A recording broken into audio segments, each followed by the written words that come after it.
ఆదివాసీలు మరో ఉద్యమానికి సిద్ధమవుతున్నారు. గళం ఎత్తేందుకు రంగం సిద్ధం చేసుకుంటున్నారు. న్యాయమైన డిమాండ్లు నెరవేర్చాలని రేవంత్ సర్కార్కు అల్టిమేటం ఇవ్వబోతున్నారు. ఇచ్చిన హామీలు అమలు చేయాలని డెడ్లైన్ విధించబోతున్నారు.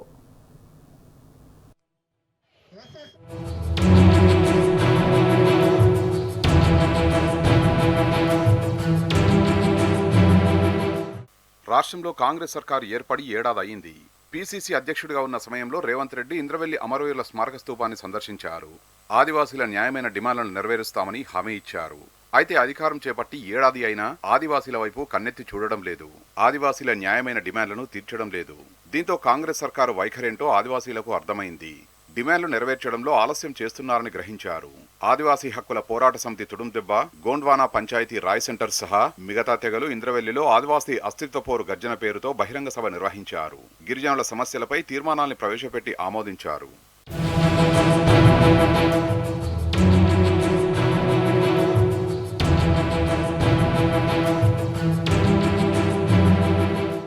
ఏజెన్సీలో విద్య, ఉద్యోగ, ఉపాధి అవకాశాలను 9 తెగల ఆదివాసీలతో మాత్రమే భర్తీ చేయాలని ఆదివాసీలు కోరుతున్నారు. నాన్ ఏజెన్సీ ప్రాంతంలో ఆదివాసీ గ్రామాలను ఏజెన్సీ గ్రామాలుగా గుర్తించాలంటున్నారు. 5వ షెడ్యూల్ ప్రాంతంలో 1/70 పెసా చట్టాలను పకడ్బందీగా అమలు చేయాలని డిమాండ్ చేస్తున్నారు. ఆదివాసీలు సాగు చేసే పోడు భూములకు హక్కు పత్రాలు ఇవ్వాలంటున్నారు. ప్రభుత్వ భూముల్లో గుడిసెలు వేసుకుని ఉంటున్న పేదలకు పట్టాలు ఇవ్వాలని కోరారు.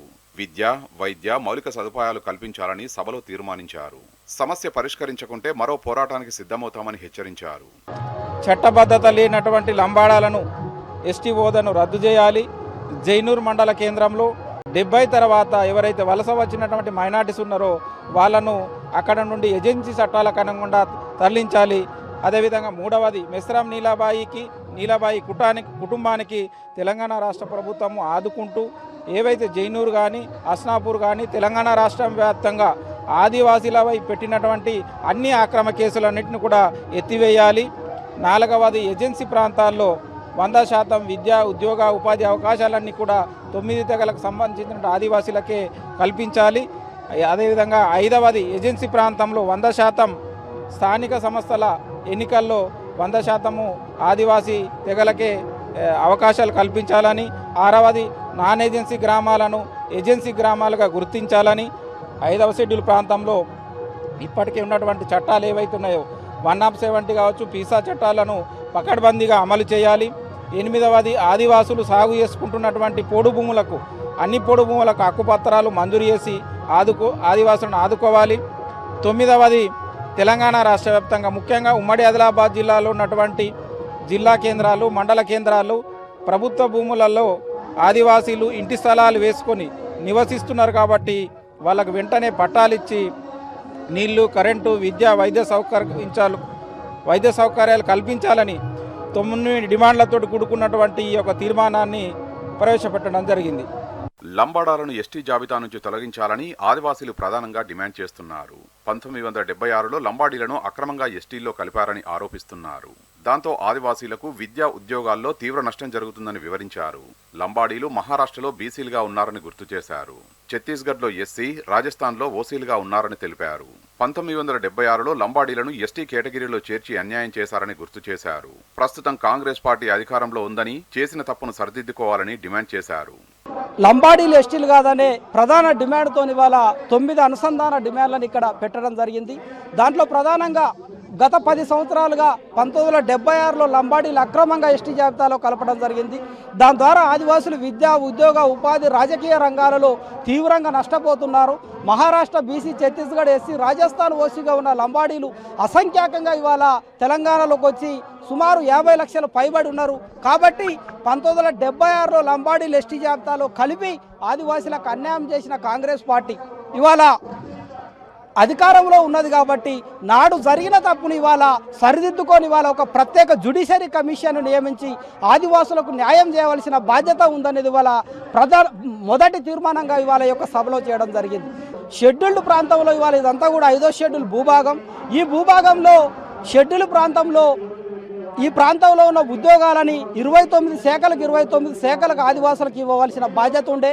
కానీ ఇవాళ ఏజెన్సీ డిఎస్ఎల్ని కాంగ్రెస్ ప్రభుత్వం ప్రకటించకుండా ఇవాళ జనరల్ మెగా డిఎస్సీలు ఇచ్చుడుతోని ఆదివాసీ నిరుద్యోగులంతా కూడా తీవ్రంగా నష్టపోయే పరిస్థితులు ఉన్నాయి. కాబట్టి ఇమీడియట్లీగా 29 శాఖల జీవోల్ని చట్టం చేసి ఏజెన్సీ సర్టిఫికెట్ల ద్వారా ఐటీడీ ద్వారా భర్తీ చేయాలనేది రెండవ డిమాండ్గా పెట్టడం జరిగింది.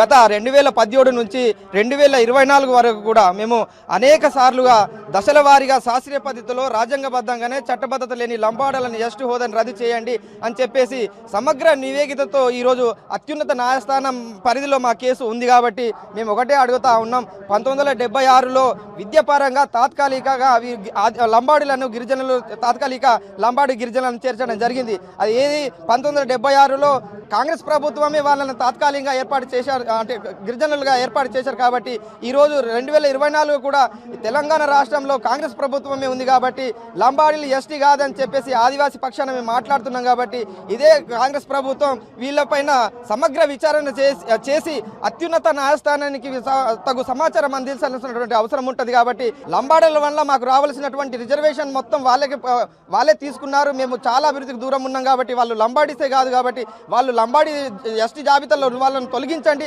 తొలగించిన తర్వాతనే ఆదివాసీ సమాజంలో ఏబిసిడి వర్గీకరణకి ఆదివాసీ సమాజంలోనే ఏబిసిడి వర్గీకరణకి మేము అనుమతిస్తాం. కాబట్టి లంబాడీలతో కలిసి మేము ఏబిసిడి వర్గీకరణకి మేము ఆమోద ముద్రం తెలపమని చెప్పేసి ఈరోజు సభా వేదికగా మీ ద్వారా ఈ ప్రభుత్వాలకి విజ్ఞప్తి చేస్తూ ఉన్నాం. జల్ జంగల్ జమీన్ నినాదంతో పోరాడిన ఆదివాసీలను పొట్టన పెట్టుకుంది కాంగ్రెస్ పార్టీయేనని నేతలు ఆరోపించారు. ప్రాణాలు కోల్పోయిన కుటుంబాలకు అండగా ఉంటామని కాంగ్రెస్ హామీ ఇచ్చిందని గుర్తు చేశారు. ఇందిరమ్మ ఇల్లు 5 లక్షల రూపాయల ఎక్స్గ్రేషియా ఇవ్వలేదని ఆవేదన వ్యక్తం చేశారు. ఆ 15 మంది కుటుంబాన్ని కూడా ఇంతవరకు మేలు చేయలేదు. అమరుల సాక్షిగా వచ్చిన రేవంత్ రెడ్డి గౌరవ ముఖ్యమంత్రి గారు కాకముందు ఒక హామీ ఇచ్చిండు, వచ్చిన తర్వాత ఒక హామీ ఇచ్చిండు. ఆ కుటుంబాలకు డబుల్ బెడ్రూమ్ ఇల్లు లేవు. ఆ కుటుంబాలు 5 లక్షల ఎక్స్రేస్ ఇస్తున్నాడు. అలాంటి కుటుంబానికి ఆదుకోలేని పరిస్థితి ఉంది. ఇక్కడే రెక్కాడితే డొక్కాడని పరిస్థితిలో ఆదివాసీ 9 తెగలు ఉన్నాయి. భూమి ఉంటే పట్టలేదు, పట్టుంటే భూమి లేదు. చూతా మాటలు చెప్పి ఇవాళ కాంగ్రెస్ ప్రభుత్వం గడ్డనెక్కింది. అదే పోయిన ప్రభుత్వం కొంత ఆదివాసులకు కొంత మేలు చేయడం జరిగింది.